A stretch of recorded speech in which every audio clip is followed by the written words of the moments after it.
Good evening and welcome to Sunday Fun Day from Courtroom Confidential, the fastest growing true crime news channel on YouTube. Yes, I said Sunday. Ritter, what is wrong with you? Today's not Sunday. Today's Saturday. It's not even the morning time. It's the evening. What is going on?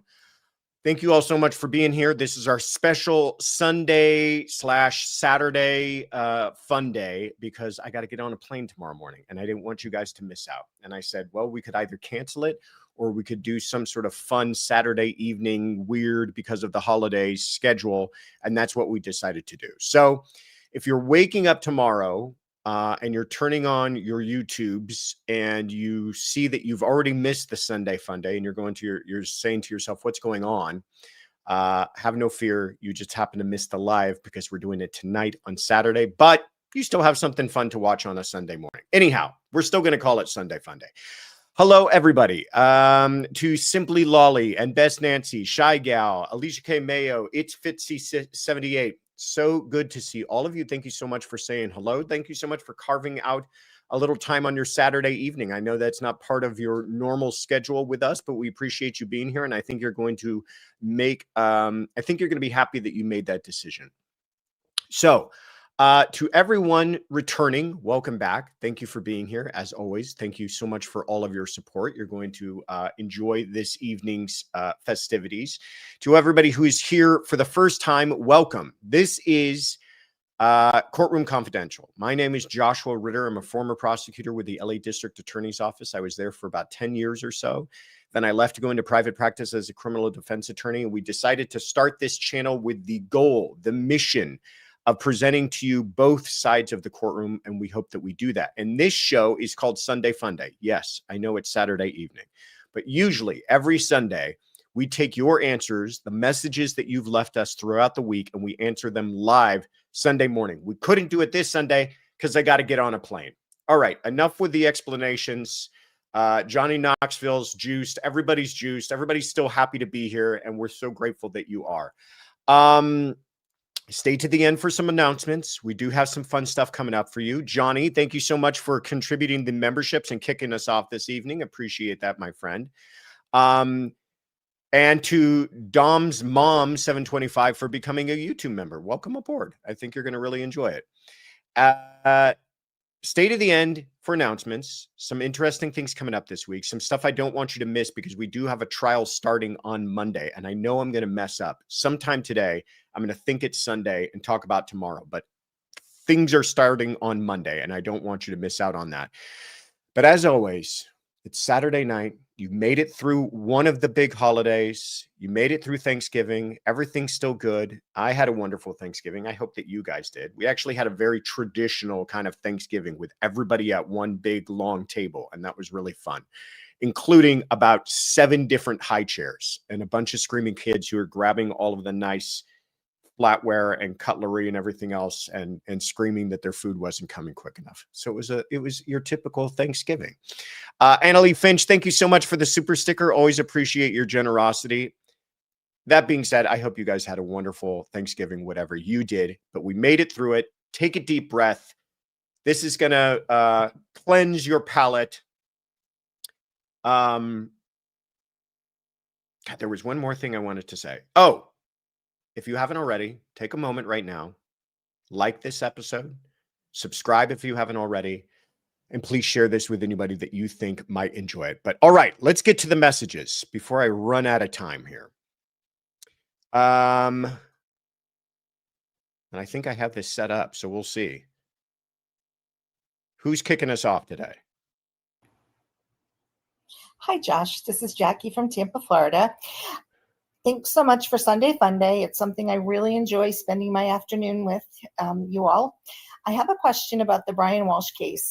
Since he has pled guilty to disposing of his wife's body, is it possible that the plea includes a stipulation stating that the prosecution cannot or will not use that discovery during his murder trial? As always, thanks so much for a great day, and I hope you and the team have an enjoyable rest of your Sunday. Thanks. Jackie from Tampa, Florida, putting you on the map. We will have a wonderful Sunday. We will have it tomorrow, though. But thank you again for your question. A lot of Brian Walshe questions this week. Not surprising. His trial's coming up. A lot of you are curious about similar things, which to me means that we're all thinking about this stuff and analyzing these cases and picking them apart from a legal perspective the same way, which I really love. So, Jackie, thank you so much for kicking us off with a Brian Walshe question. Wants to know, well, first of all, the answer to was there a stipulation? The answer is no. Now I'm going to go to what might have been Jackie's follow-up, which is, could there be a stipulation to not use his plea against him during his murder trial? And I think that's what the question you were asking. A lot of people want to know about what are the ramifications? What is the fallout from him having pled guilty? And I really think the best way to consider this is this was not 3D chess by the defense. You're not missing anything. I think everybody feels like they're missing something. Like, wait a minute. They pulled a fast one on me. I know that they did. I know that somehow this is a trap. Somehow they've lulled us into some false sense of security here, and that they're going to spring their trap and we're all going to not have seen it coming. I don't think it's that at all. I think it really came down to them realizing they've only got one argument in this entire case. With those Google searches, how long before a body starts to smell, best ways to dispose of a body, they got to deal with the idea that he found her body. And I think they just knew that. There's no getting around it. There's no explaining those searches. There's no explaining her disappearance. There's no explaining him lying to police. Or the going out into different dumpsters, or the picking up of cleaning supplies. They couldn't get around any of that.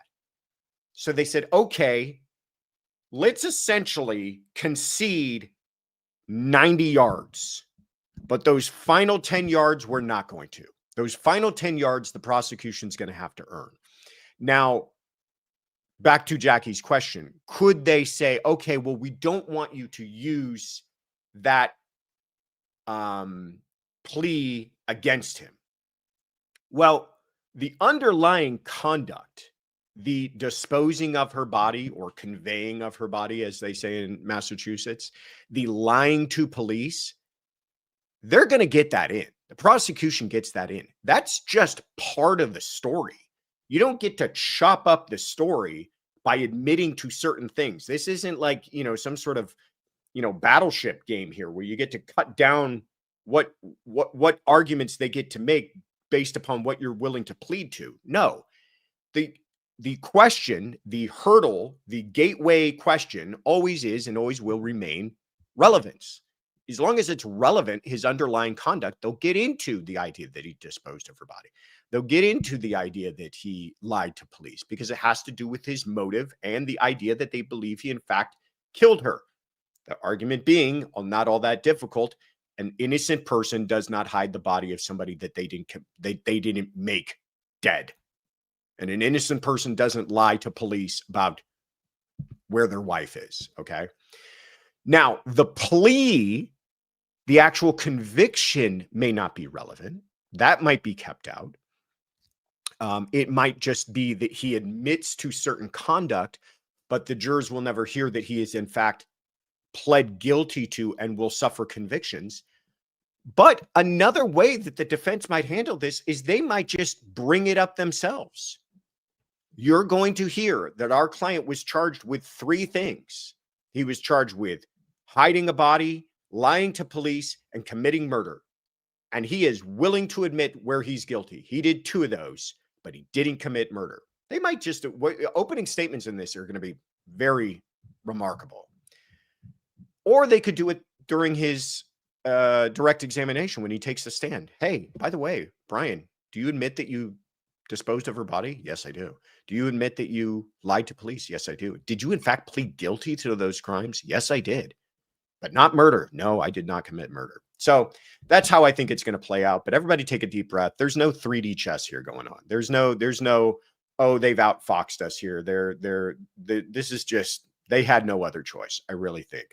But thank you again, Jackie from Tampa, Florida, for kicking us off. All right, let's keep it rolling here. And Mamer Janice, thank you so much for the super sticker. That's very kind of you. Southern CJB, thank you for the super sticker. Says, everyone focus. Enough food comments. Nah, let's keep it going. Food comments are good. As long as everybody's in a good mood and chatting, I'm happy. All right. Good morning, Josh and Courtroom Confidential listeners. This is Dawn from Fairfax, Virginia. Since Brian Walshe was looking for money, most likely, as the reason for murdering his wife, what happens to the money from the life insurance and any other assets Anna had if Brian goes to jail? Do the children automatically get the assets and the life insurance, or what would happen? Appreciate knowing what your thoughts are, and congrats on your new Fox collab. Hope that all works out for you. Have a great Sunday, everyone. Dawn from Fairfax, Virginia. How kind of you. What sweet encouragement. I appreciate that. Let's first of all put Fairfax, Virginia on the map here. There you are. Where is Fairfax? There's Fairfax. Oh, wow. Close. Thank you so much for calling in with that another Brian Walshe question. Like I said, a lot of people are interested in this case. It's about to start on Monday. Let me first of all thank you. I'm sorry to do this to you, Kaylin. Let me start with your last thing about the new Fox Nation show that I'm a part of. I appreciate you bringing that up. It's called the Weekly Rap Sheet. We've already had our first premiere episode that it premiered Wednesday, just before Thanksgiving. So it's up right now on Fox Nation if you want to check it out. And then every Friday, not this Friday, obviously, but every Friday after that, we will be recording a new episode to go up on Friday. So I'm very proud to be a part of this. I'm very proud to have been asked to be a part of it. It's our captain running the whole show is Paul Morrow, who's an extremely bright, experienced lawyer and police officer. And my co-host is Donna Ratuno, who's also an incredibly experienced defense attorney. And we kind of do what we do on this channel. We just break down a few cases every week. And one of the cases that we broke down last week, why I'm bringing this up, was the Brian Walshe case. And we talked a lot about the issues you guys are asking tonight. So just as a unabashed plug, please check it out. And I thank you, Dawn, for bringing that up and for the kind words about it. Getting back to Brian Walshe. Oh, Carolyn Keel, loved the new show. Thank you. That makes me feel very good. I hope you liked it. Let's get back to Dawn's question, because this is a great one. If this was for money, where does the money go? Does he still win? You know what I mean? Does he still get the money? First of all, as far as life insurance goes, it's pretty clear cut. Nearly every single life insurance policy has some sort of clause about ill-gotten gains, that you cannot kill someone to inherit their life insurance. Fairly straightforward. As far as other inheritance, like just her assets going to the kids, he would be, in the normal course of things, unless they had some sort of prenup agreement or otherwise had, some sort of family trust, he would receive those. The children would have to sue the estate to say that he caused her death and therefore shouldn't receive any of it. And that won't be very hard to do. Someone on their behalf, a guardian on their behalf, will sue him to make sure that he doesn't receive anything, any kind of ill-gotten gains. And that's usually how it works. It's not like the money is seized by the government just because you committed murder for profit, or that was what the alleged motive was. The government will seize assets if they feel that the assets are illegally procured through fraud. So in other words, all the money that he received through this, he was selling fake Andy Warhols, they seized all of that. But just his normal assets, they're not going to seize those. Even if they felt that it was for financial gain. But again, he cannot gain from it because the life insurance won't go to him. It'll go to the kids. The the assets he would have received from her had she died of normal, natural causes, the kids are going to sue to get. So the government doesn't, take a role in actually seizing all of that stuff. And the other money, whatever wealth he had beforehand, remains his. I mean, that's just kind of how our system works. We don't put you in prison and take everything you've ever owned. So great question, Dawn. I like that you thought about something that not a lot of people are giving attention towards, and I appreciate you bringing that up so that we could all talk about it. All right, let's keep it rolling here. Uh-oh, am I missing something? No, okay. Hello, Josh. My name is Rachel, and I live in Plano, Texas, just north of Dallas. I just finished listening to your Friday show and your update on Ashley and Melodee Buzzard. You asked what we think, so I want to respond to that. I'm sure all of your listeners are feeling the same frustration and anxiety as the days goes on, and Ashley continues to stay silent about the location of her 9-year-old daughter. Everyone keeps saying there's no evidence that a crime has been committed, but if that's truly the case, then we need to redefine the word crime. The situation has too many similarities to another missing child case, Kyron Horman, who has been gone since 2010, last seen with his stepmother, Terry. I honestly cannot bear the thought of another child simply vanishing and going unaccounted for decades, while the adult last seen with them continues living their life like nothing happened. How does this not, at the very least, fall under child endangerment or neglect? Though really, it's obviously much, much worse. I will say things do appear to be moving faster in this case, and investigators seem to be doing a lot behind the scenes. So I'm hoping they are doing whatever they can to get Melodee home. But it's an incredible misfortune that this has never, ever been done for Kyron, and he's never had any justice. Well, thank you, Josh, for giving us all this outlet just to vent about all these things. Bye. Thank you so much, Rachel from Plano, Texas. Let's put you on the map. Appreciate hearing from you. I think it's the first time we've heard from you.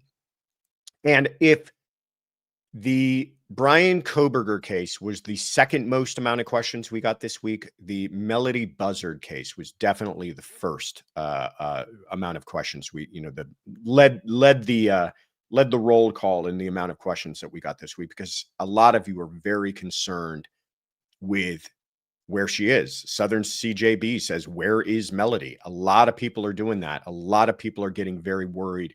And I think because we're all starting to realize that this is something very nefarious going on. Best case scenario, she's alive, but unwell, unsafe.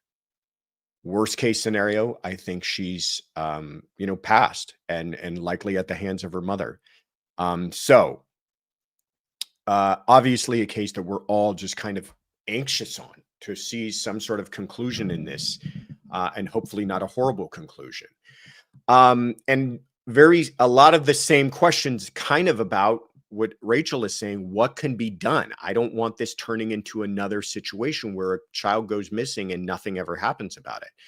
And she brings up the Kyron Horman case. This is a case I wasn't familiar with. So I'll give you just the briefest of brief cliff notes on this whole case. There he is, young man, happy young kid.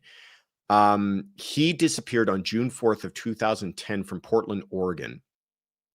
Interesting about this, the search for Kyron and the attendant criminal investigation is the largest criminal investigation conducted in Oregon history. So if you want to talk about the resources that law enforcement is willing to put behind missing children and trying to find out where they are, what happened to them, or hold people responsible for their death, take this case as an absolute example. They wasted no resources. And the way things played out was that his stepmother, Terry, brought him to school early one day. I think there was like a science fair. Her story is that the last she saw him, he was walking towards class. When she then went to pick him up, she finds out that he was marked absent that day. So now it's a missing person case. He's not been at school all day, and she's saying the last time she saw him, this is her, Terry Horman, the last time she saw him was earlier that morning. Police start an investigation. They're looking all over for him. They're interviewing, you know, the hundreds of people at that school and teachers and everybody else who may have laid eyes on this kid, I'm sure. In the course of that investigation, they find out there is evidence that Terry had attempted to pay, I think it was like her gardener, a large amount of money to have her husband killed. So Terry was going through some sort of great difficulty with her husband, who was Kyron's father at the time.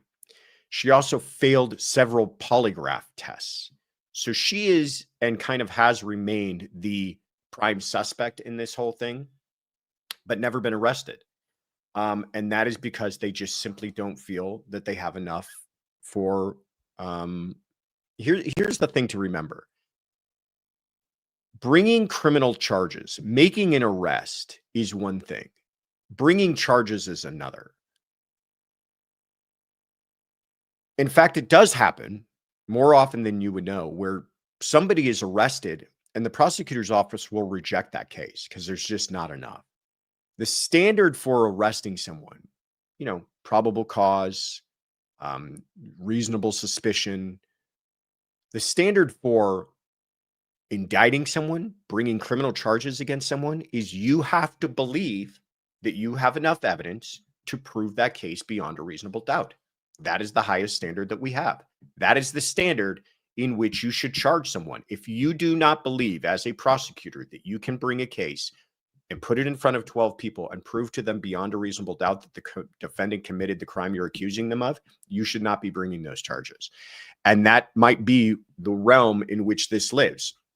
Is there reasonable suspicion? I think absolutely so. Is there enough that prosecutors feel they have beyond a reasonable doubt? It doesn't look like it. So that's the world in which Terry lives right now. She's also appeared on Dr. Phil, interestingly. I mean, this was a big case, and it's been around, you know, for 15 some odd years now, that people have been wondering where he is. So unless something breaks, unless somebody comes forward, unless some sort of breakthrough in forensic evidence, who knows if we'll ever get to the bottom of this, which leads to Rachel's original question, what about Melodee? Is that a situation that we could have? And I hate to say it is a situation we could have. It is a situation wherein we could say to ourselves, they believe that Ashley is responsible for Melodee's disappearance and perhaps death, and we don't have any evidence to actually bring charges against her. Now, I don't want to get into my full answer on all of this because several of you asked similar questions. So I want to get to those as well, and we'll kind of explore all the ways I think this could end up. But thank you for that, Rachel from Plano, Texas, for asking an excellent question. And we will kind of answer more of that as we go along. But first, Cody in Tennessee has been a member for 4 months, everybody. Golf clap for Cody. Hi, Josh. Hi, mods. Thanks for this channel. It gives me my true crime fix. Love me some Sunday fun day, even if it comes on a Saturday, says Toby. Cody, pardon me. Farm Girl says, sending love to all my CC crew friends, mods, Josh, Tiff, and Kaylin. Well, we send some love right back at you. Member for 15 months. Golf clap, everybody. All right, let's keep it rolling here.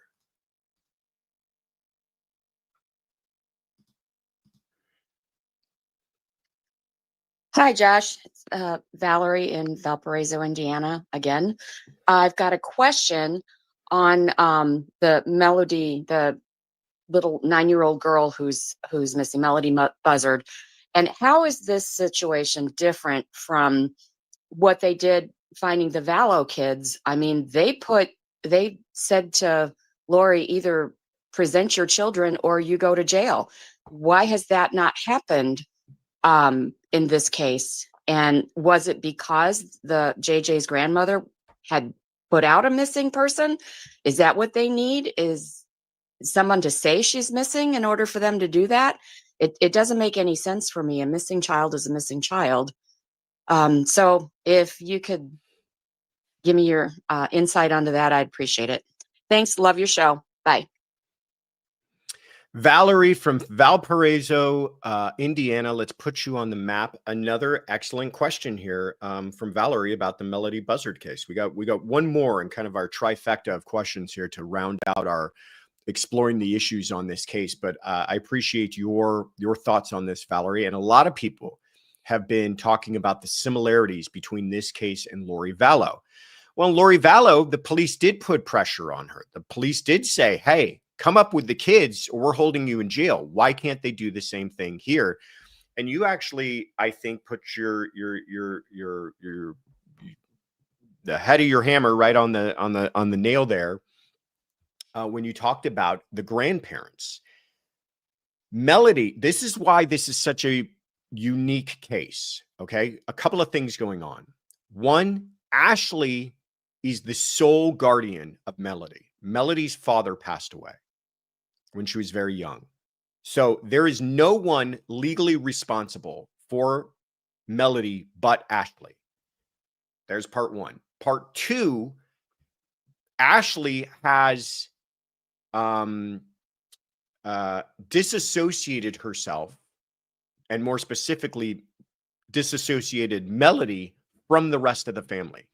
There are family members who said that they have not spoken to her before even her quote unquote disappearance for a year or two. So as far as anyone being able to report her missing, it comes down to one person, which is Ashley.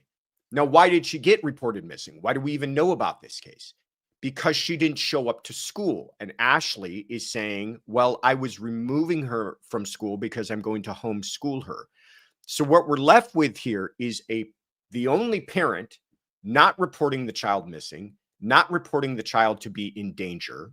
The missing person that you see coming from here is from law enforcement, right? But what it comes down to is finding the crime.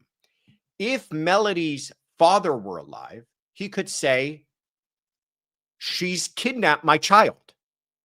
Dead or not, I don't know where my child is. She took my child away and I want my child back. And immediately she would be in custody and they would be holding her and they would say, well, we're going to convict you for at least kidnapping and child abduction and, a range of other things if you don't give up where she is. And perhaps even that will turn into murder if you don't give up where she is. They don't have that same kind of leverage here in this case because of this unique way that it's all played out. And she has never said that Melodee is missing or Melodee's in danger.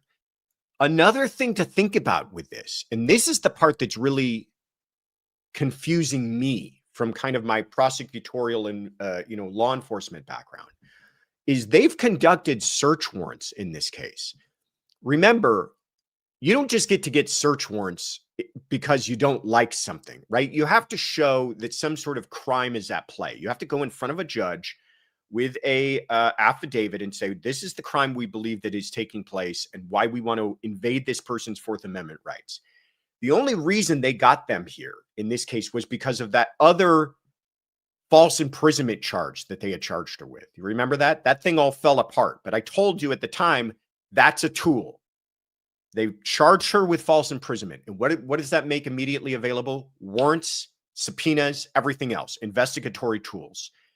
Based upon that, they say, hey, judge, we're investigating. We've got a complaining witness who says that he was falsely imprisoned by this woman by force or fear. We would like to get into her cell phones to investigate that. They did.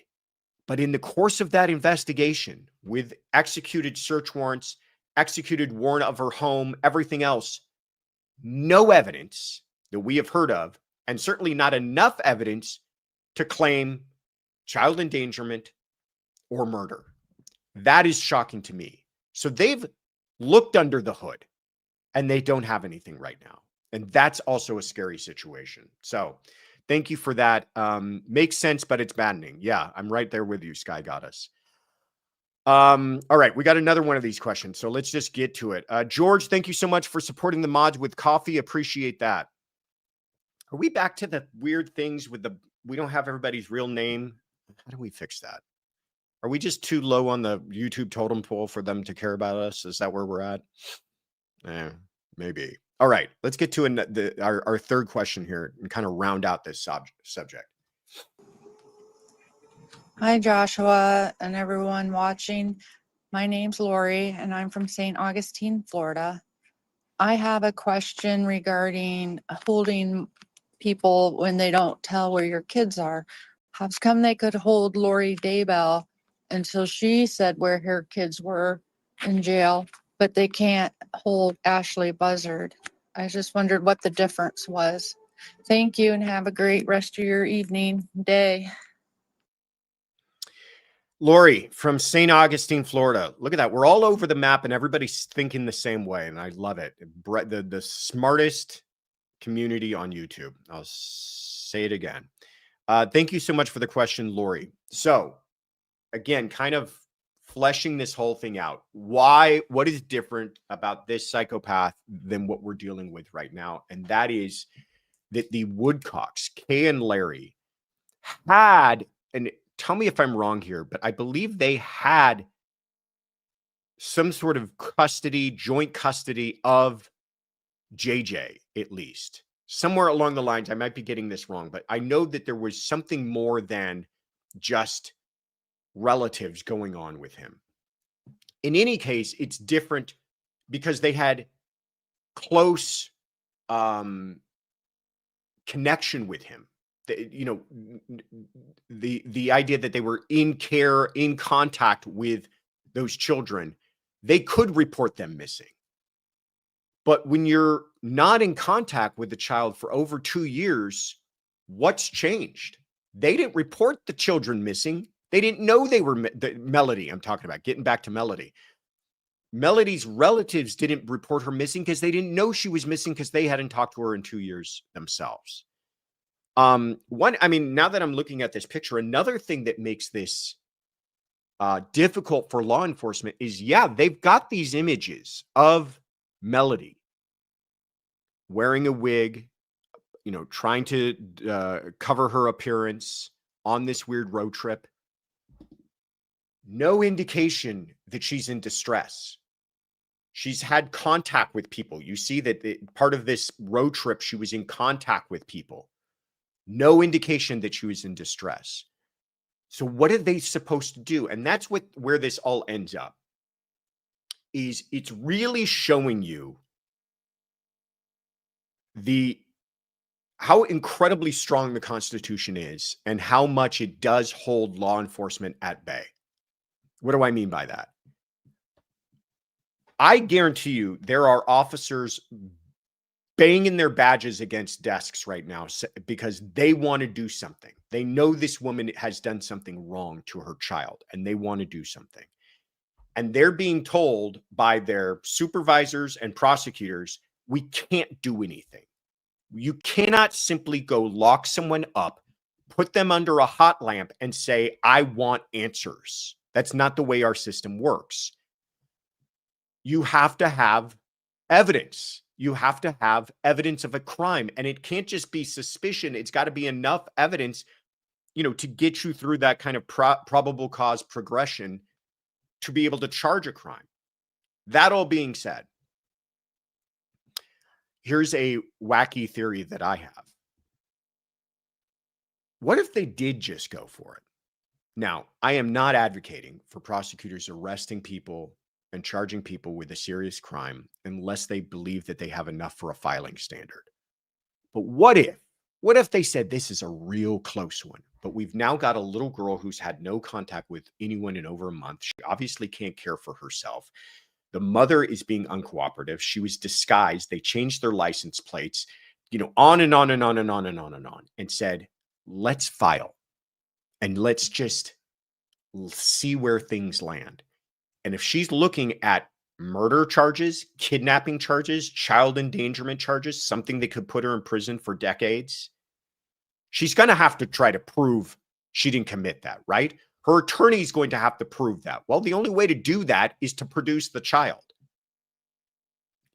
Again, would that survive prelim if she just kept her mouth shut like she has right now? Remember, she's also been interviewed and has nothing to say. What if she just continued to keep her mouth shut? Would that survive prelim? Would they have enough evidence to get past prelim? I don't know. It would be a close call. Is that the way the system should work? I am not advocating for using it as that kind of a tool at all, but Don't be surprised if something like that starts to happen down the road. Doesn't missing equal probable cause? But again, sub sue, missing to whom? Ashley's not saying missing. Think about it this way. If this had happened day one of summer vacation, none of us would know about this case. The only people who reported her missing was the school. The relatives didn't, friends didn't, no one did. The only reason why we're calling her missing is she didn't report to school.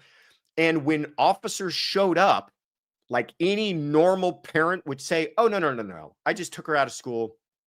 She's right here. She's fine. We're homeschooling and I'm taking her on a road trip. She didn't do any of that. She said, I don't got anything to say to you. And she stopped cooperating. That's where everybody's red flags and sirens went off. And that's why it's a quote unquote missing person case. But she didn't report her missing. I don't like it, Josh, says therapist. Well, neither do I. Don't get angry at me. I'm trying to figure it out as well. All right. Helen Scottish Llama has been a member for 4 months. Golf Clap says the DA found an obscure law that was still unusable regarding not supporting dependent children to get Lori Daybell jailed before they found the kids. There you go. There you go. Maybe that's what they need to do here is find something. Like I said, I think they tried to do that with the false imprisonment and that fell apart. Maybe they need to find something else here. Eventually, though, I mean, if you guys want to see this to its final gruesome end, eventually someone's going to walk into court and say, I want to officially declare this child dead. And then we are talking about a murder case. And then they can open up all the investigations they want.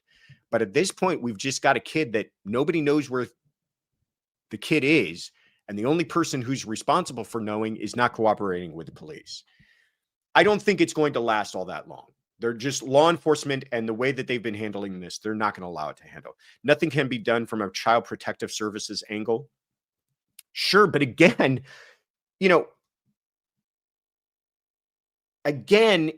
it has to be from the perspective of who is claiming that the child is in danger. We all are, and I think that there's nothing wrong with that, but the mother herself, I mean, we don't know what she's saying, but she could be at worst case scenario for law enforcement saying she's fine. I'm just not telling you where she is. And I don't have to legally, which is true, which is awful. That all being said, guys, it's not going to last much longer. I just cannot see this playing out where it turns into a situation like we saw with the young man that we mentioned earlier. What was his name? Sorry, we just talked about him. Poor kid. Sorry, guys. I don't know. I missed the name, but you know the one I'm talking about out of Portland. All right, let's move on because here we go. Yeah, Kyron. Yeah. All right, let's move on because we've got other cases to cover, and this one is just frustrating me. All right. Great questions, though.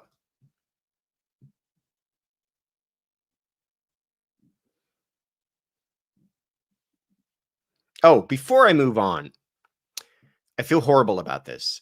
Ada K Media, you left us a message, and there was something wrong with the audio. It like drifted in and out, and it was just simply not enough for us to hear. And I feel so bad because I would love to hear your questions. So I invite you, Ada K. Thank you for asking. Please ask another one. We just couldn't hear what you were saying. All right. Hi, this is Linda. I'm from Mapleton, Illinois, which is close to Chicago, Illinois. I was just listening to Sunday Fun Day, and you speak a lot on like where cases go cold, or they look stuff up with DNA with new technology. And as far as like 20, 30 years ago, I was just curious, where do they store all this information? Like DNA or whatever, is it like in a fireproof place? I'm a nurse, and the best thing that ever happened was when they came out with computers. So then a lot of that paper charting is all in the computer now, and it's so easy to access. But yeah, and But my son is a lawyer, and he was going to law school when the Cubs won up in Chicago. So he lived almost right next door. And the great thing about Chicago is when they won the World Series, they all were just so excited, and there was no vandalism. I was just so impressed. So thanks for all you do, and have a great day. Bye. Linda from Mapleton, Illinois. Thank you, Linda. Let's put Mapleton on the map. Yeah, just outside of Chicago there. Good for the Cubs. Where do they store all the DNA and forensic evidence? Great question. Well, it really depends on the county and the law enforcement and what kind of facilities that they have. Some counties don't have the greatest facilities, and some of them just have an evidence room, and that's where they keep stuff. And it's in a cardboard box on a shelf somewhere, and they hold on to it. And yes, they hold on to it for years and years and years. But what about genetic material? What if you're talking about, beyond photographs and police reports? What if you're talking about actual evidence that might have genetic material on it? In some of those smaller law enforcement communities, and it's just put in a plastic bag inside of a taped evidence envelope and put in a cardboard box and put it on a shelf. In Los Angeles, the LA Sheriff's Department has a very, very high-tech, cutting-edge, kind of nationwide known lab. And they store a lot of their forensic genetic material in that lab. And it's all temperature controlled and, weather controlled and fireproofed and all of that kind of stuff. Because, lots of times when they have these cases nowadays, you can test genetic material and they'll test it immediately. And let's say it doesn't come back with results or a hit, but they have at least the readout. We did this test. Here's the results. Years down the line, if they get a hit on that, at least they have those results they can go back to. But when you're going to trial, there's case law that supports the idea that the defense should be able to independently test those things, that DNA material that you found, fingerprints even that you found. And so you need to preserve the actual samples. You can't just say, oh, we found blood on this knife. We swabbed the blood. We tested it. It came back with this genetic profile, and then we got rid of the knife. You need to preserve the knife. You need to preserve the blood on the knife, because it could be a defense attorney could come back 30 years down the line when you finally get a hit on that cold case, and they want to have an independent test of that. And genetic material does degrade over time, but it is also incredibly robust in how long it can survive and still be testable, especially with advancements in technology. So thank you so much for that. Wonderful question. Linda from Mapleton. All right, let's keep it rolling here. Hi, this is Sue from New Zealand. Thank you for all you do, Josh and Courtroom Confidential crew. It's cool to listen to Sunday Fun Day. I really enjoy that. My question is about Dima Tower. He was adopted from the Ukraine, and that was a really sad case where he killed his adopted parents. And my questions with two in relation to that is, like, he took the stand in his own defense. He was atrocious. He didn't have eye contact. He was just, his answers were weird. And I just wonder whether he should have had an interpreter. And the second question I had with him was in relation to his mental health. He just didn't seem like he was mentally all there. He'd suffered great trauma in the Ukraine. He came out, and I think his adopted parents did an amazing job with him, and they take full credit. I think he was just a bit damaged, and I just wondered whether, instead of sending him to prison and so forth, whether there was a mental health aspect there that wasn't explored by his defense attorney, because his defense attorney didn't do a great deal, really, which was a little sad. I expected better from the defense attorney, really, to explore a little bit more, but that was what happened in that case, and I'm interested to know your view. Stu from New Zealand, thank you so much for calling in. Always great to hear from our subscribers and followers down in New Zealand. Let's put you on the map. This is a case that I know a lot of people were really into. It was a case that we didn't follow all that closely on the channel. Not that we don't care about it and not that it's not important, but there's a lot going on and we have to kind of pick and choose. And it was one of those cases that kind of started and ended before we had a chance to really dig into it. But I'm glad that you were able to ask the question, Dima, so that we could tell everybody about it if they don't know about it as well. But this young man here is accused of murdering his adoptive parents. He was a refugee from Ukraine. He came over as a teenager, and they, out of the kindness of their hearts, this is Robbie and Jennifer Tower, adopted him. And he had problems. He had behavioral problems before all of this, for sure. But then he ends up stabbing them to death. There he is. So sad. Ends up stabbing them to death. And here's to go towards your question, Sue. You know, why didn't he end up in a mental institution? He obviously had some issues. It sounded like he had issues when he was talking on the stand. More than one person has said, why wasn't he provided with an interpreter? That's a question that I hope that they hashed out previously. Usually they will err on the side of providing an interpreter. They didn't in this case. I don't know if that was his decision or not. That could be a problem if they didn't provide him with an interpreter, and it looks like he really needed one to understand what was going on. Just Call Me says they offered him one. You know what though? I'm wondering if it was one of those situations where they should have just had somebody on standby, because I would hate for that to become an issue. And they'll probably make it an issue on appeal because he was convicted. Now, why was he convicted of first-degree murder and not? And by the way, his defense did raise a mental health defense. They did claim temporary insanity. And why didn't that prevail here, given his, likely emotional scarring from his childhood, having grown up, now he's being adopted in a brand new country, language barriers, all of that kind of stuff, whatever other kind of mental unrest he had. Well, because of what the words that came out of his own mouth are really what it is. The amount of planning. He talked about planning. He used the words planning. He talked about how he waited till his father was asleep so that he could stab him. He talked about chasing his mother, who ran from the home, ran to a neighbor's house for help, chased her down, forced her back inside the house and sat her down on the couch, and then stabbed her to death. That is an incredible amount of planning. Remember, when it comes to insanity, it is just the question of, did you understand at the time what you were doing was wrong? You could have been under all sorts of mental stress, all sorts of mental illness, and still know what you're doing was wrong. It's very different than what might, a doctor might prescribe you or might diagnose you with having mental illness. Is a very different question than what is considered criminally insane in a court of law.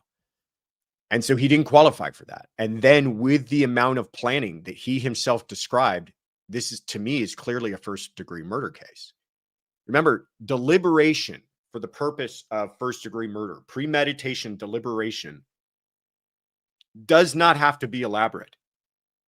It can just be that instances of showing that you could have made a different decision, but you had the opportunity to contemplate and make a certain decision, and certainly making the decision to chase your mother down, bring her back to the house, and stab her to death after you'd already stabbed your adoptive father to death while he slept shows an ample amount of premeditation. But don't be surprised, Sue, to your points, if we don't hear about this case on appeal. I think there are plenty of things that they have opportunity to appeal on. I don't know if those will be successful, but certainly you're going to be hearing about it again when it comes down for appeal, given his age as well. Thank you so much, Shy Gal, for gifting the membership. Appreciate you. That's so kind of you. Lulu loves Radiohead, everybody. Good to see you, Lulu. Thank you so much for the super sticker. Appreciate you. Afton, very kind of you and very generous of you for gifting the Courtroom Confidential memberships. Enjoy those, everybody who receives one. Marine Leary Marianne Leary just became a member, everybody. Congrats, Marianne. Welcome aboard. Best Nancy, thank you so much for gifting the memberships as well. You're very, very kind. So many new members tonight, says Kaylin. That is very true. All right. Let's keep it rolling here.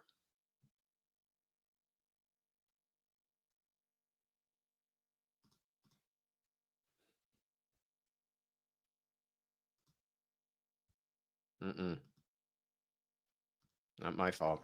Hello, Joshua. My CC Crow. I hope everyone had a lovely Thanksgiving. My name is Nishay, and I'm from Philadelphia. I'm commenting on something you said on the last episode, Josh, around an hour and 15 minutes in, when you commented that there are jurors who think if I'm innocent, I will always testify. And you said, would you though? And yeah, I agree, because I haven't been a defendant, but I've been a witness for the prosecution, and I had to be cross-examined. And let's just say the question that defense attorneys ask had you questioning every decision you've ever made that got you in the position to be a victim. I think I cried. It's taken me, I'm still working through my feelings about defense attorneys and what you all do many years later. And I was a victim in that situation. So I can imagine why a defendant will not want to testify.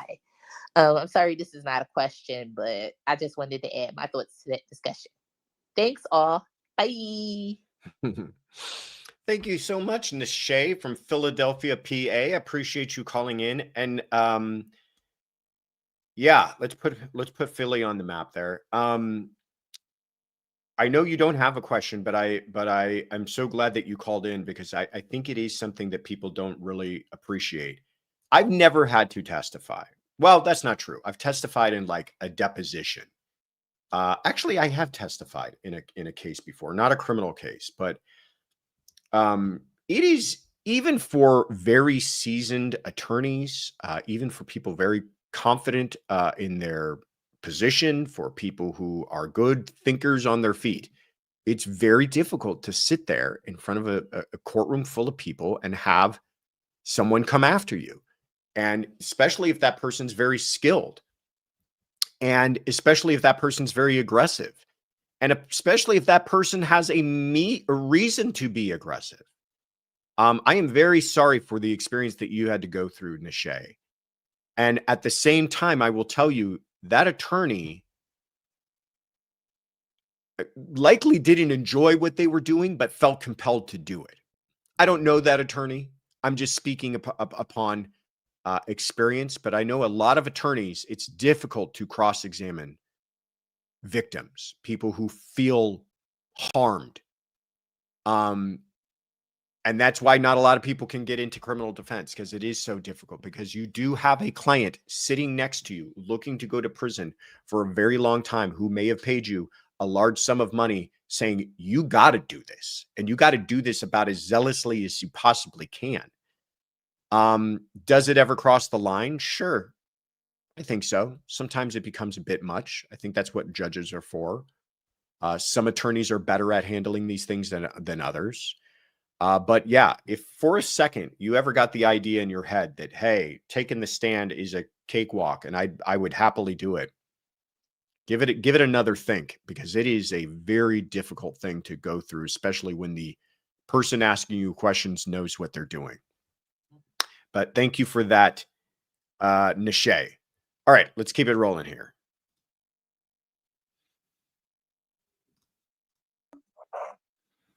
Hey, happy Sunday Fun Day, Joshua, Tiffany, Kaylin, mods, crew, chat, CC family, and guests. It's Alicia K. Mayo from Humboldt, Tennessee here. Oh, Joshua, what in the name of dirt and worms is going on with Megan Geyser and that person she was found with? Appreciate any updates, and what sort of consequences could she and he both face? Appreciate you. Look forward to your answer. Hope everybody has a great Sunday Funday. Bye. Alicia K. Mayo, thank you so much. Always great to hear from you from Humboldt, Tennessee.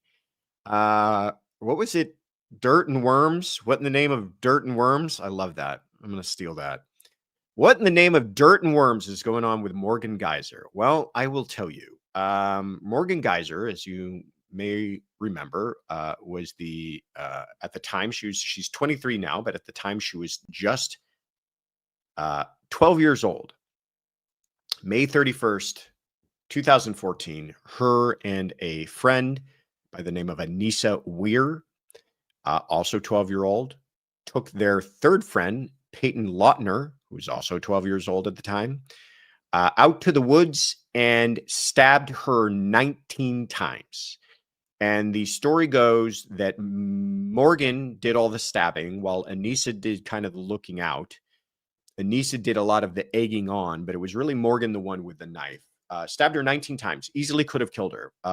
At the time, medical examiner said that there was one stab wound that was within millimeters of an artery that she would have lost her life within seconds had she been stabbed there. She survived, crawled out of the woods, got help. And so it's an attempted murder case, not a murder case. Same actions and a millimeter or two the other way with that knife. And we'd be talking about a murder case. And neither one of these young ladies, I think, would have ever seen the outside of a prison or mental health facility. But because it's an attempted murder case, we're here today. Morgan went to trial, and her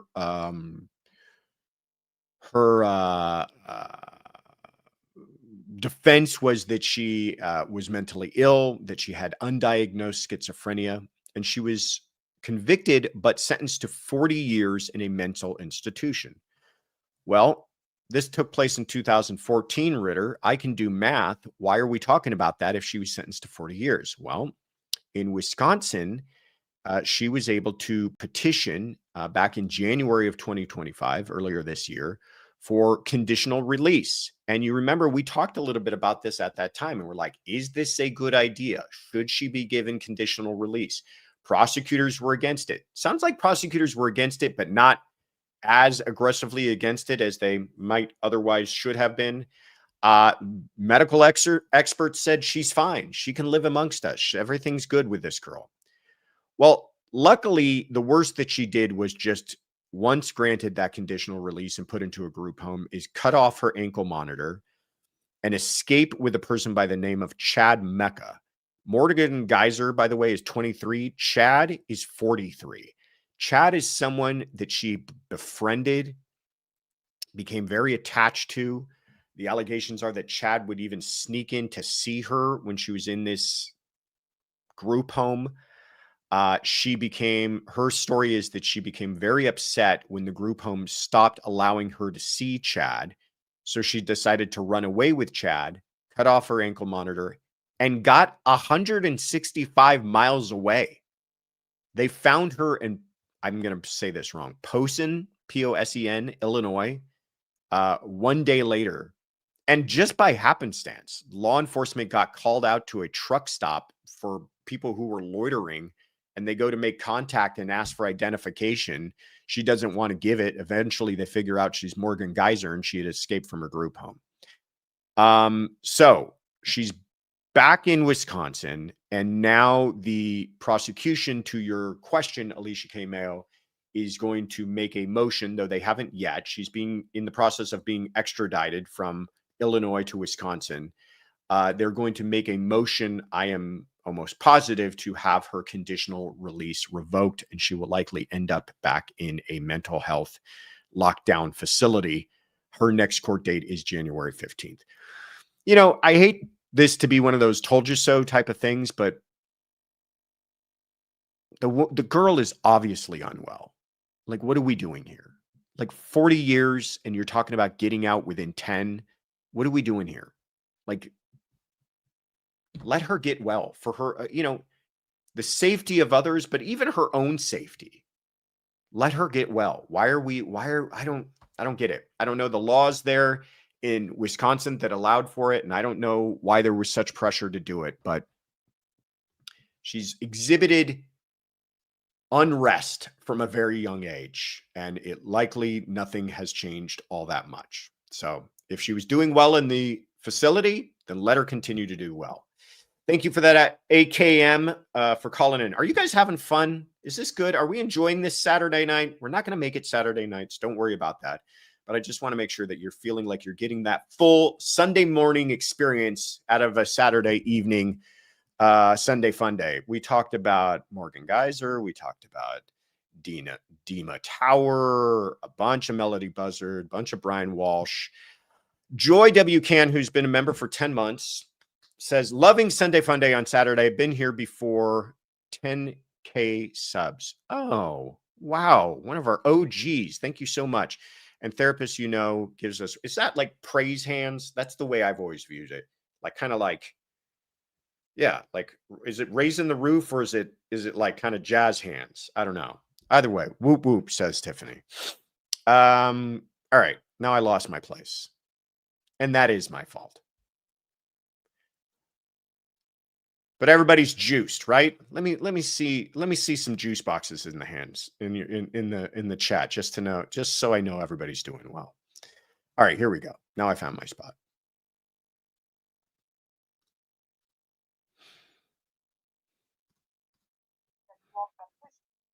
Hi, Josh. Granny Detective from Calgary. Wishing everybody out there a wonderful holiday season. Happy Thanksgiving to you all. I hope life is good to everybody. And you're always in my thoughts. Josh, I have a question on a case. Holly Bobo was the victim. And now there is an appeal going on. And they are, some of the dependents are no longer alive, and others are recanting their statements. And this is just a horrific case of this beautiful young girl, Holly Bobo, just in the prime of her life. And I'm hoping that it won't go anywhere, that this can just be put to rest and her family does not have to deal with this anymore. Anyway, I would appreciate hearing your thoughts on this case. And again, happy Thanksgiving to everybody. Right back at you, Granny Detective. Thank you so much for the kind words. Granny Detective calling in from Calgary, Alberta, Canada. The Holly Bobo Zachary Adams case. Lot to unwind with this one. We could take a long time talking about this, so I'm going to try to go through it as quickly as possible. Back in April 13th of 2011, this is in Decatur County, Tennessee, she goes missing. Her remains are not found until 2014. 3 men are arrested: Zachary Adams, John Dylan Adams, who's his brother, and Jason Autry. It goes to trial. And the only person who actually goes to trial is Zachary Adams. John Dylan Adams takes a plea and gets 35 years. Autry takes a plea and gets 8 years, which is a shockingly low amount. Autry was one of the main witnesses in the case. The prosecution relied heavily on his testimony. There he is, aptly, appropriately, pointing the finger, because that's what he did. He pointed the finger at Zachary Adams, laid out the entire case. They relied heavily on his testimony and of jailhouse informants, okay? He is convicted, talking about Zachary Adams, and gets life plus 50 years. Recently, I think it was back in January, his defense team brought what's called a coram nobis petition, saying they need this case reevaluated because Autry is recanting. Autry is saying that he was told by his attorneys they're going to go down. There's enough evidence. They're going to get convicted. It's inevitable. And the only way to save himself is to point the finger at the other guys. And so he's saying he did that, but he can't live with himself because he put an innocent man in prison and that Zachary Adams never did anything. Now, I don't know if he's saying, I know who did or somebody else did, but he's saying Zachary didn't. Now, So there's the mess of this case. You've got a case that probably is relying heavily on evidence that it shouldn't have relied as heavily on. Part of the reason they did that, by the way, is that they, after, you know, her being gone for 3-something years and they're finding her remains, there was no DNA, there was no forensic evidence. So they were going off of very little. And it was also in a community that was really desperate to get closure, justice, and a conviction on this case. Now, all of that mess leads us to just the last couple of weeks. Jennifer Thompson was Zachary Adams' attorney at the time. There she is back when the trial took place. She now, most recently, as a part of a hearing wrapped up in all of his petitions, takes the stand. And this was wild stuff. I have never seen an attorney kind of lay themselves out like this, but I'll give you some quick thoughts when we're all done. And I want to read you a couple of quotes from her. She says that the conditions at the time of trial were so unlivable for her. She had wanted co-counsel.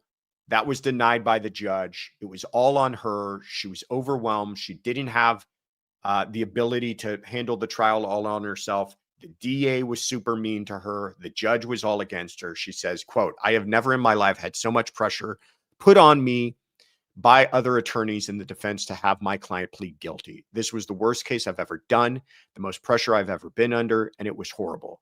But I knew that Zach Adams did not kill that woman. He did not kidnap her, and he did not R-word her. And I was going to stay in the case regardless of how they treated me because I knew that justice needed to come forward." So she's saying, essentially, I was so overwhelmed, I wasn't effective counsel. I was ineffective counsel because I was so overwhelmed and the odds were all against me. Quote, "I should have had this all prepared in the beginning. I didn't realize how much everybody was going to lie. I thought I would be able to use the cross-examination of their prior inconsistent statements against them. And I thought they would just admit that they've made these prior inconsistent statements, but everybody just lied about it and said they didn't remember." Okay. So she is saying, so now you've got a recanting witness and a defense attorney who's saying they are awful. Is this enough to overturn his conviction? You want me to guess? I'm going to guess no. And I know that's shocking to a lot of people. I know a lot of you have been following this very closely. And a lot of you are offended and bothered by what you're hearing. And I don't take any of that away from you. And I think you should be offended and bothered. I think that a lot of the circumstances under which she was operating at the time were horrible and that she never should have been put through that and that the judge should have given her more support and that, you know, this was a serious case and it should have been treated that way. And it does sound like there was a bit of railroading going on. Here's the problem with all of that. When you're making an ineffective assistance of counsel claim, it's incredibly difficult. And it would require, I think, a bit more than just the defense attorney falling on their sword. You have to say that the performance by the lawyer was so objectively unreasonable that it fell below professional standards. She's not saying, I was so overwhelmed, I didn't cross-examine. She's saying, I was so overwhelmed, I couldn't effectively cross-examine. That my cross-examination was not as good as my standards. That is not didn't do. That is did poorly. And did poorly isn't the same as didn't do. Didn't do would be objectively unreasonable. Did poorly would be objectively not that great, but not unreasonable, if you follow where I'm going with this. The other part about it is that you have to show that there is a reasonable probability that but for these errors, the outcome of the case would have been different. And there's the real difficult part. Would her cross-examination have turned this whole thing around? Would her cross-examination have made those jailhouse informants not as effective? Would her ability to present exhibits more efficiently have made the co-defendant snitching on him not as effective? That's really, really difficult to say. So do I feel that at this point there is enough? Probably not. And I know that that's going to bother a lot of folks, but probably not. Appeals, very difficult.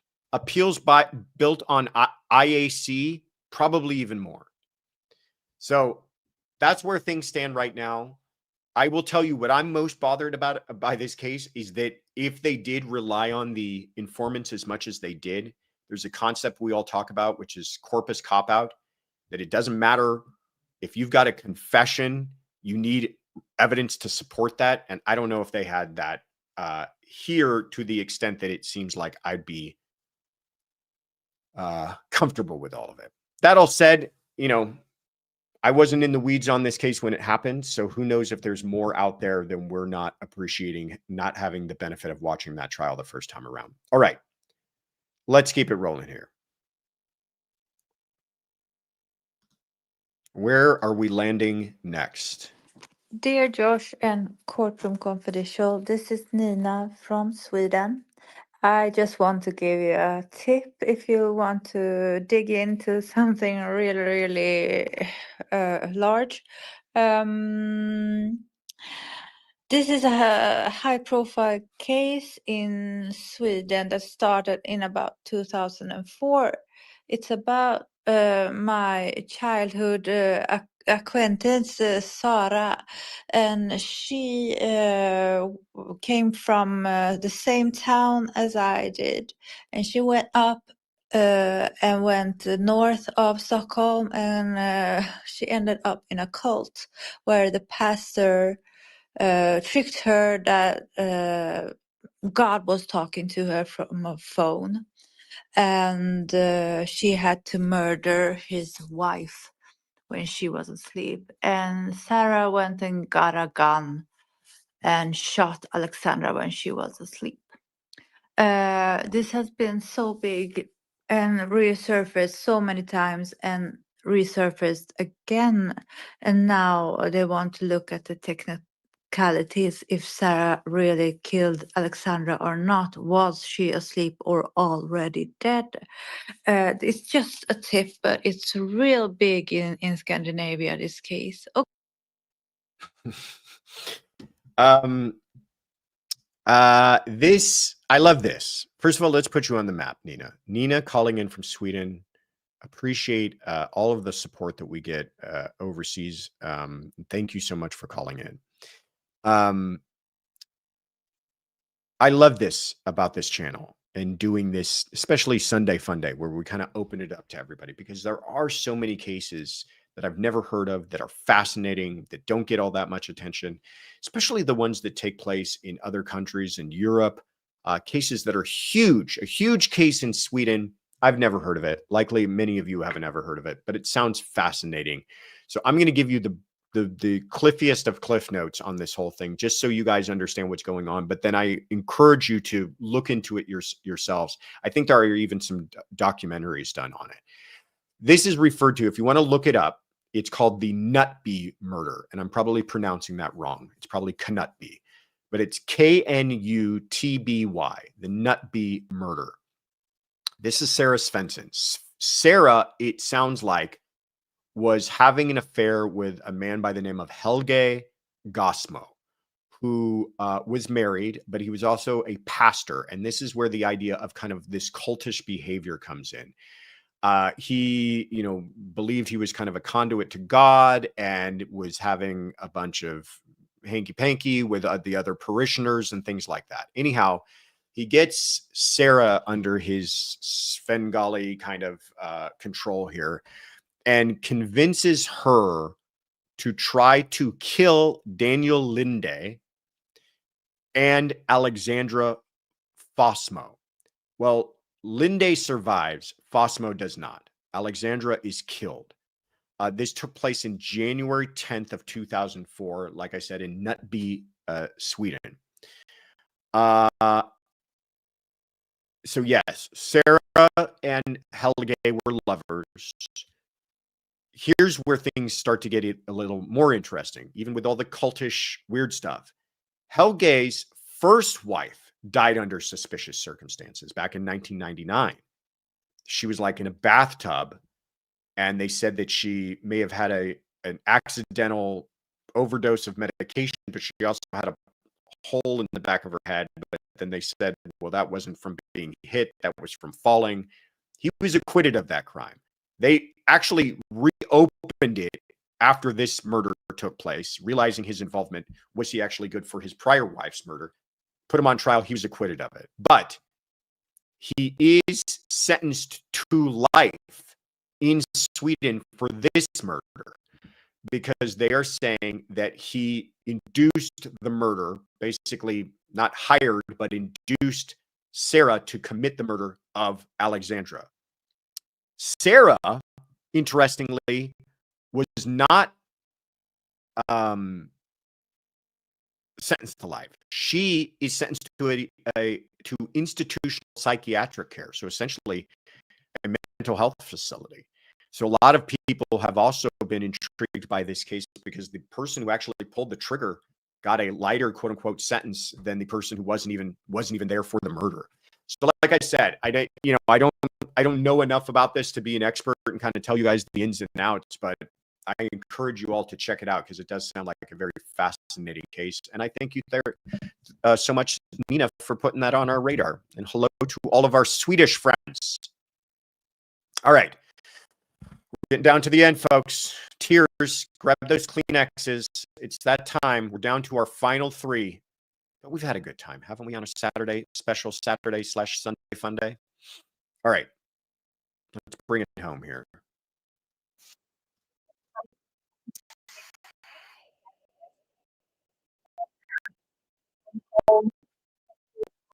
Saturday night and to hear Joshua's answer to my question, which is a general question, although it does apply to many of the cases that we're talking about, because it's, quote, in quotes, what happens when your case goes viral.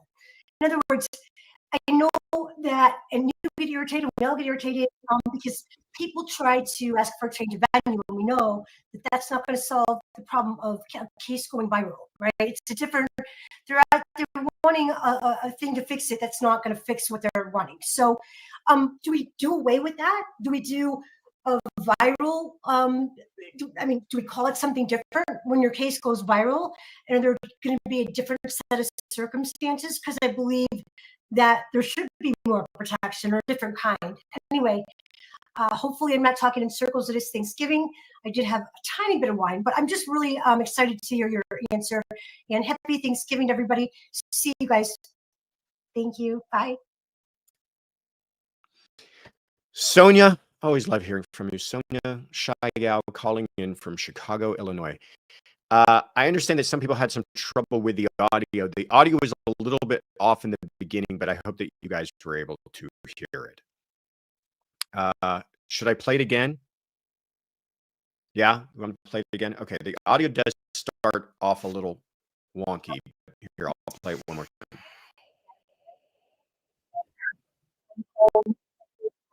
Saturday night and to hear Joshua's answer to my question, which is a general question, although it does apply to many of the cases that we're talking about, because it's, quote, in quotes, what happens when your case goes viral.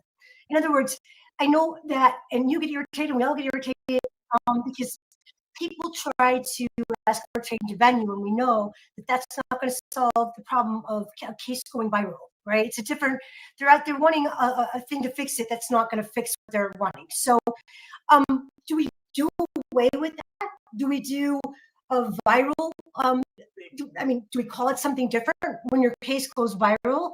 And there going to be a different set of circumstances? Because I believe that there should be more protection or a different kind. Anyway, hopefully I'm not talking in circles. It is Thanksgiving.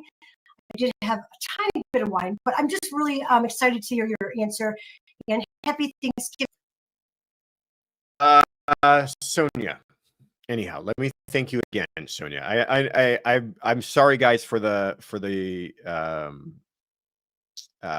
streaming issues. I think it's a YouTube problem, not a us problem. We've been trying to figure it out, and it doesn't sound like it's anything we've changed or been doing different. So sorry about that. It's YouTube telling us that they don't like us on Saturday evenings. You can go back to Sunday mornings. But Sonia asked a great question, and so I hope you can at least hear my answer. She wants to know about, I've talked a lot about when cases are very high profile and how they always want to move and change venue. And is that even effective? And Sonia's question is, what do you do when a case does go viral, though? What protections can be put in place to make sure that that trial is still conducted fairly? And I like the use of that term viral, because I think that is a lot what's going on in some of these cases. We're not seeing traditionally the cases that are all that high profile be the ones that we're talking about having a lot of attention. We're talking about cases that kind of have local intrigue and for whatever reason have caught fire and gone viral. The Karen Reed case, objectively, you look at that case and there's no reason that case should have had as much attention as it did. You're not talking about like some serial killer. You're not talking about celebrities or sports figures being involved. You're talking about two people of local interest at best, and a allegations of a car accident essentially taking his life. Not some elaborate no body case with a bunch of weird forensics and all this stuff, but it went viral. Great way of putting it, Sonia. Other, Barry Morphew, another case where it's like, why did that case? There's plenty of missing persons cases, plenty of husband on wife and wife on husband murders. Why did that case go viral? Brian Walshe, same thing. But that's not your question. Why do they go viral? I don't know. We could probably talk a long time about why they went viral, but once they have gone quote unquote viral and the media attention on them seems to outpace the expectation of the attention that it would get, what do you do about it? Well, I guess my answer is kind of like, you do as much as you need to make sure things are fair, but you certainly don't overreact and take away the public's ability to watch and be interested and understand what's going on in that case, is my answer. What's happening in the Barry Morphew case with the judge essentially shutting down access to that case is not cool to me, is not the way that it should be handled. I think that you can definitely have cases that have a lot of interest and still find fair and unbiased jurors. You would be surprised. You would be surprised at how many of these cases that seem like they're the biggest thing in the world, and you get jurors in there and the jurors have never heard of the thing. I've seen it happen personally. I've worked on huge cases. I mean, I'll give you one great example. The Phil Spector case. Here you've got a guy. This was seen to be like the next big thing since the Menendez brothers and OJ. This huge record producer accused of murder. We thought, how are we, there was talks about change of venue. There was talks about how could we possibly get enough jurors, even in LA County, that would have not have heard of this. There were so many people that came in and they're like, Phil who? Spector what? I don't know what's going on here. I think that there's a way, especially in our day and age, where people are far more savvy about media coverage, to do both. And so even in those viral cases, I think it should be the rare exception where you've got an incredibly small community that you're talking about going outside of that community for a jury pool. But thank you, Sonia. I hope has the stuff cleared up? Are we doing a little bit better? Okay, good. All right. Let's bring it home here. Hello, Josh and everyone over at Courtroom Confidential. This is Deb from Arlington, Washington. I hope everyone had a fantastic Thanksgiving. I wanted to talk a little bit about the Austin Drummond case in Tennessee. A lot of people have been asking how in the world was this man out on bail? And Brian Enton interviewed the prosecutor over on his YouTube channel, which is fantastic, by the way. And according to the prosecutor, that is a function of Tennessee state law. Unless the person being charged is going to be charged with receiving the ultimate penalty that cannot be reversed in case of a whoops, they are required to have bail.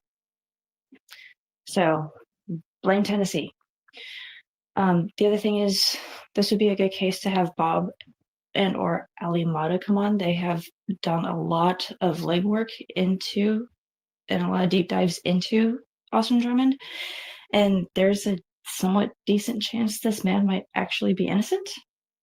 I know, I never thought I'd say that. And a challenge for you this week, Josh. You are Brian Walsh's defense attorney. What is your opening statement? Thanks. Bye. My opening statement is I probably haven't been paid enough to deal with this nonsense. Deb from Arlington, Washington. There you are. Let's put you on the map. Thank you so much for the question about Austin Drummond. Yes, I know Bob and Allie are doing incredible work over there. They've done several deep dives into this case, and they've got some theories that they're working on. But to your question about how was he out on bail? And I got a better question. Bail, remember, bail is a number, right? You can have a case where bail is set, right? You could have a case where this man you feel shouldn't get out. And if the law requires that bail be set, fine, go ahead and set bail. I set bail at $5 million. Good luck with that, sir. But bail, not only was bail set because the laws of Tennessee require it, bail was to the point that he was able to make bail. And that's the better question. Bail, we're seeing a lot of cases around the country where people who everyone would hope would remain in custody are out and then commit crimes of incredible violence. There was the young Ukrainian girl out of North Carolina who was stabbed to death. And we're now finding out that the man who stabbed her was in and out of the prison, the jail system and justice system dozens of times. Probably should not have been out on release the way that he was. A case out of Chicago just recently. Yes, that's DeCarlos Brown. Out of Chicago just recently. A young woman was set on fire on the train. That guy, I think 70-something arrests. I mean, I am all for this kind of reimagining and thinking about bail, because are there situations where people are simply languishing in custody because they don't have money? Yes. Should we try to do something about that? Absolutely. Is that unfair? Yes, it is. But when that turns into these rules written by legislators who don't have much experience inside the courtrooms and boots on the ground experience, and they start saying things like, no bail, we're going to have no bail. And now you've given judges a binary choice between release or no release. These types of decisions start to be made. So in Tennessee, if for whatever reason that judge was not given the option to do what he felt was more reasonable, maybe it's the laws to blame and not so much the judge.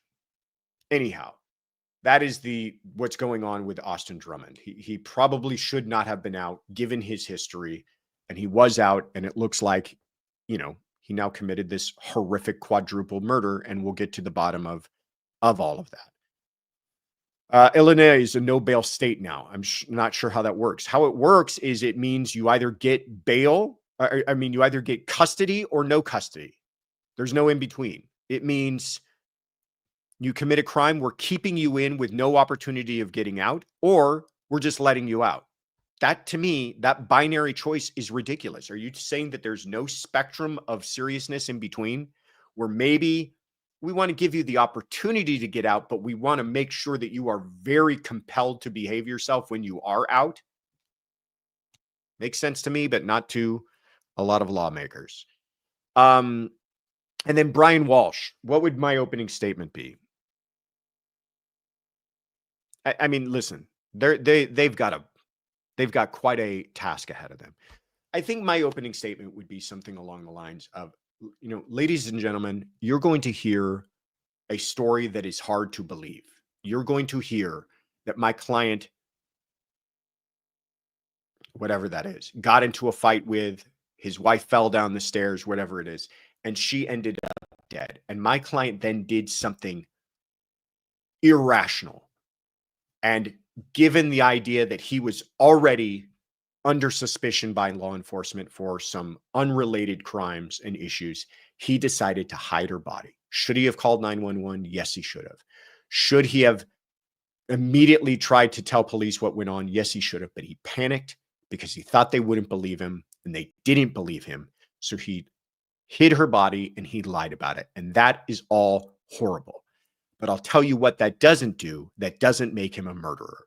And just because something's hard to believe and just because something is irrational does not make that person a murderer.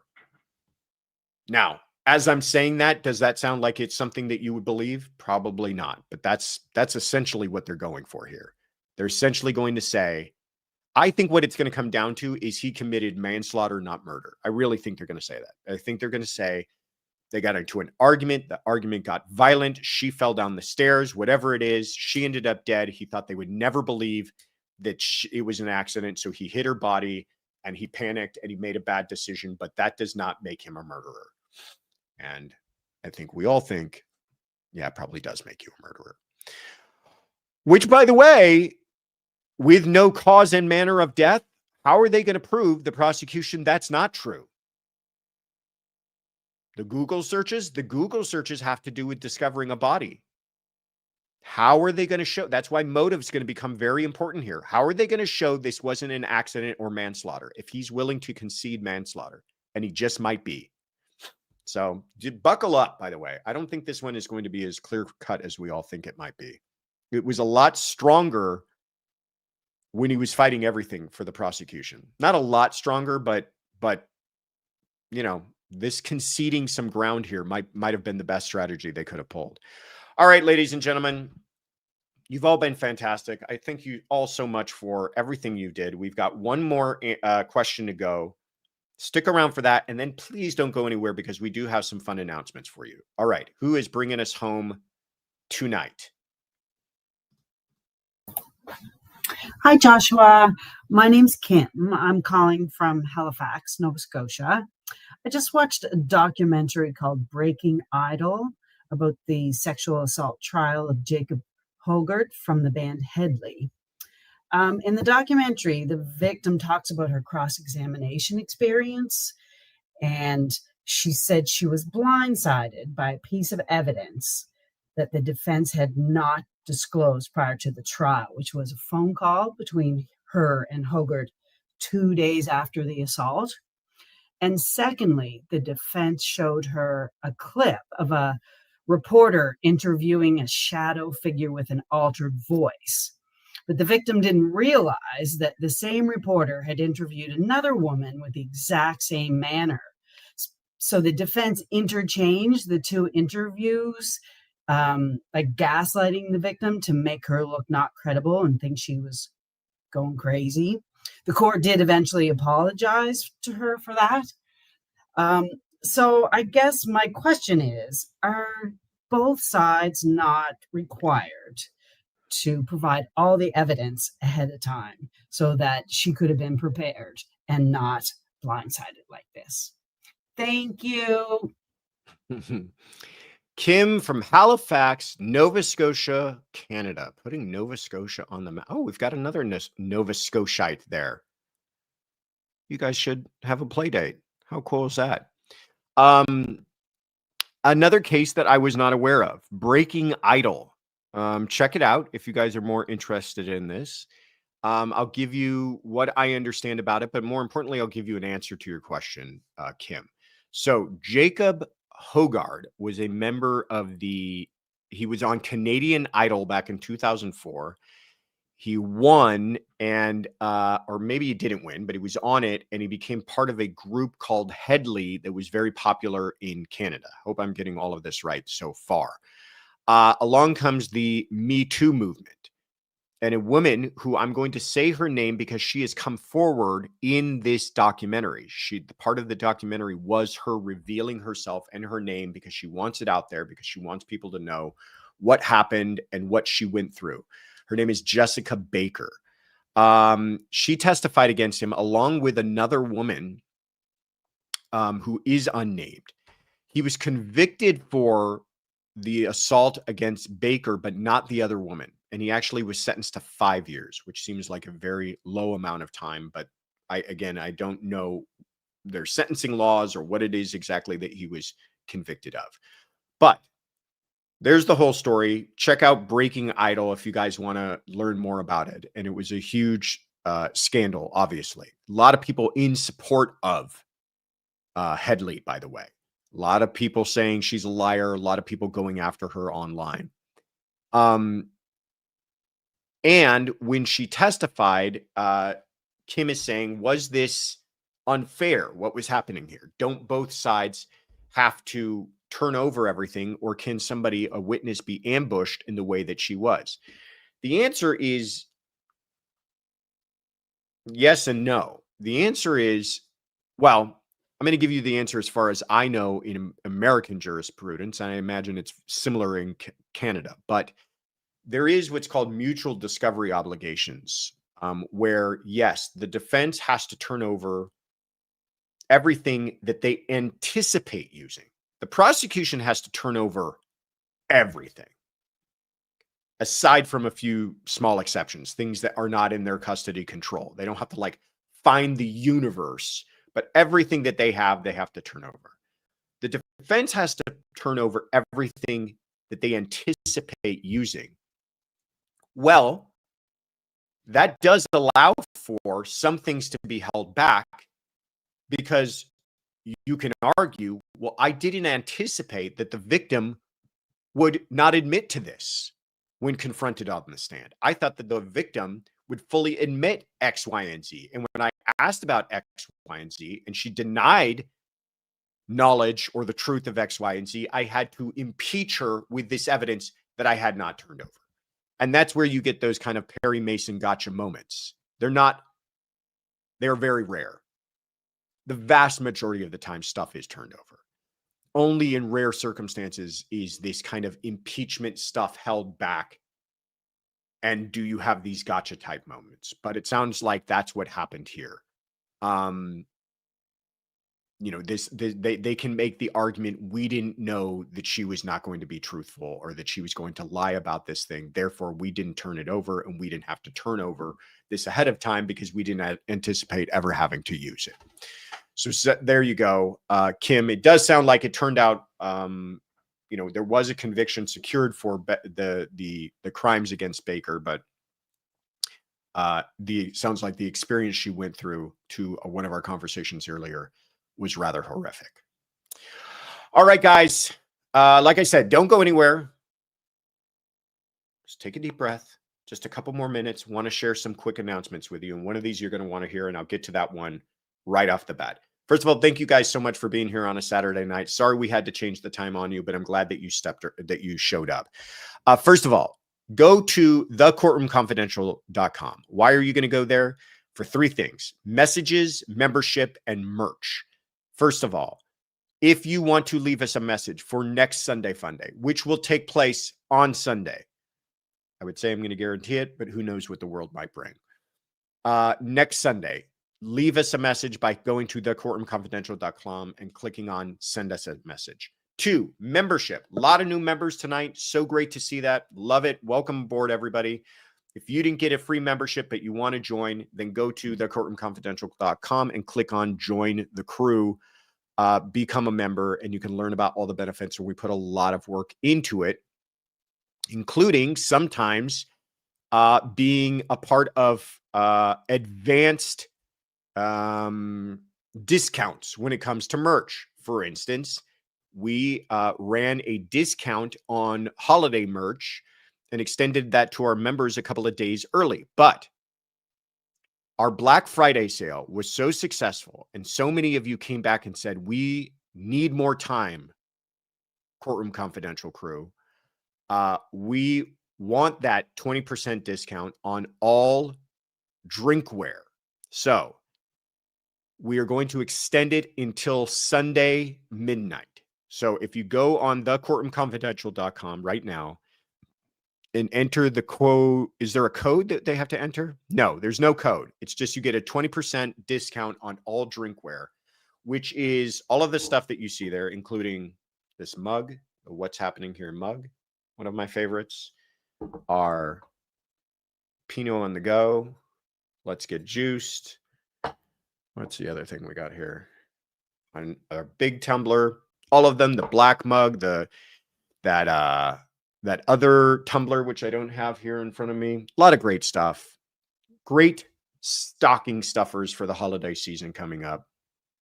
Go to thecourtroomconfidential.com and you can get those. No code necessary, says Caitlin. You can get those, that 20% discount. We're gonna extend the time on that because you guys wanted it and you guys get whatever you want. Finally, what did you miss? Well, this was a goofy week. We didn't have a lot of our regular programming, so we didn't have a Friday show. We didn't have a Wednesday show, but I talked about it a little bit earlier. There is a brand new show that I'm a part of on Fox Nation. Fox Nation is a streaming service. You do have to sign up for it, but I think it's very cheap. I think it's only a few bucks a month, or they might have introductory offers or something like that. Please go check it out. I'm a part of this new show called The Weekly Rap Sheet. It's hosted by Paul Morrow, myself, and Donna Rotuno. All of us, experienced as prosecutors. Paul was a cop before. Donna was a prosecutor. Now she's a defense attorney. And we just kind of do what we do here. We break down cases. Last week, we talked about Brian Walshe. This week, coming up, not this Friday, but the following Friday, we're going to be talking about the Corey Richins case and the Anna Kempner case. And part of the show is we answer questions. I think they stole that idea from me, but that's okay. I'm going to let them have it. We will take your questions and answer them during the show. So the way that you do that is you go to the weekly rap sheet at fox.com. Send an email to the weekly rap sheet at fox.com about either the Corey Richins or Anna Kempner case, and we will answer it on the next show, next Friday. Again, it's not this Friday, right? Am I right about that? Am I getting my Are we doing one this Friday, the 5th? Oh, we are. So sorry. This coming Friday will be the next episode. So send us a email and we will answer it this coming Friday. It's going to be on Fox Nation at noon Pacific, 3 p.m. Eastern. Corey Richins, Anna Kempner. Sorry to confuse everybody. But yes, the 5th, December 5th, will be episode number 2. But episode number 1 is already up there, and I hope you guys enjoy it. Whew. All right. You can get there, Ritter. You can get through this. Stay tuned this week. Next week, like I said, the Brian Walshe trial is starting on Courtroom Confidential Live Trials. That is our sister channel. Go check it out. Go subscribe. Make sure you don't miss a minute of the action. Brian Walshe, beginning Monday morning, 6 a.m. Pacific, 9 Eastern. We will cover everything to do with that trial. It's going to be a fascinating one. I will be peeking my head in here and there, adding commentary. And if you want to get all caught up on the Brian Walshe trial and all the details that led to this trial, go check out our case notes on Brian Walshe. We'll give you the link to that. We did a newly updated version of this as well. So please check that out. Then on Monday, we are going to have our true crime docket. I'll be doing it from a hotel room in New York. That'll be live at 5 p.m. Pacific, 8 p.m. Eastern. Please check it out.